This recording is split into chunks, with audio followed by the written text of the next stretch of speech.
At the end of the last episode, I had just arrived at Glasgow Cathedral, which is the oldest cathedral in mainland Scotland. The cathedral is dedicated to St. Mungo, the patron saint of Glasgow, whose tomb lies at the center of the building's lower church. He was a missionary in the Brittonic kingdom of Strathclyde in the late 6th century.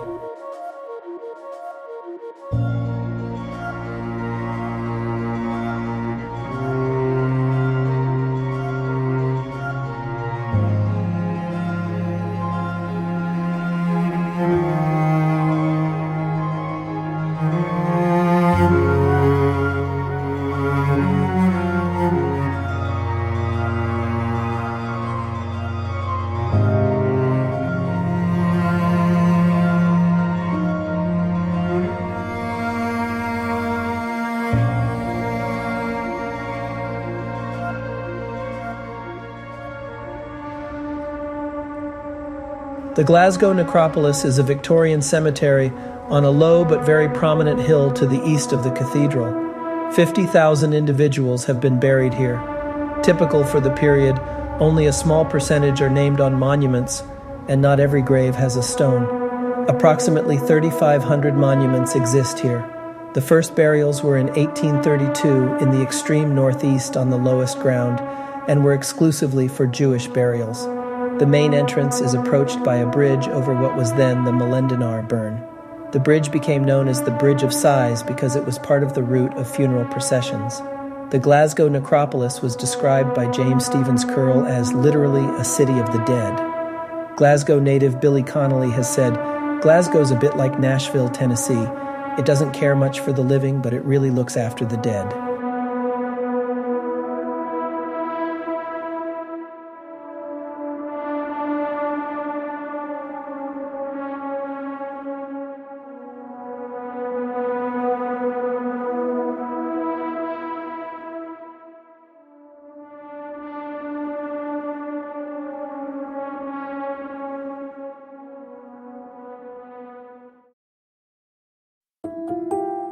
It was time to go to my fourth stop of this trip. Before heading back to the train station, I got another full breakfast at Wetherspoon.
So I just did a shave and haircut, and this guy does like the old-fashioned where you get the hot stuff on your face, shaving cream, and it was really a cool experience. Of course, I didn't have much to take off the top here, but he still fixed my sides and stuff.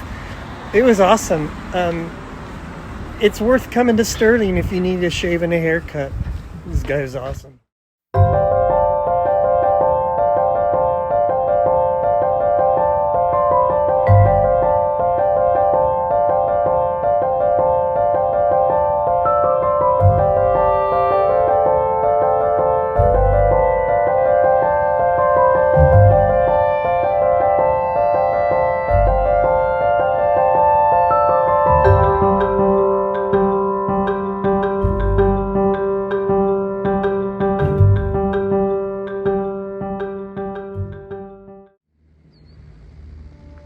Upon entering the Stirling Old Town Jail, they give you a small audio player for a self-guided tour.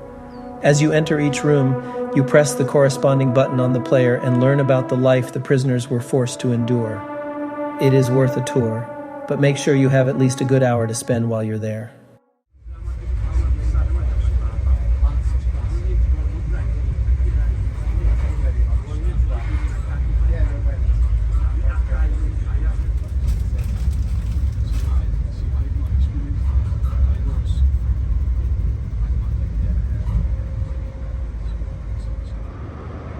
My fifth stop was the town of Pitlochry.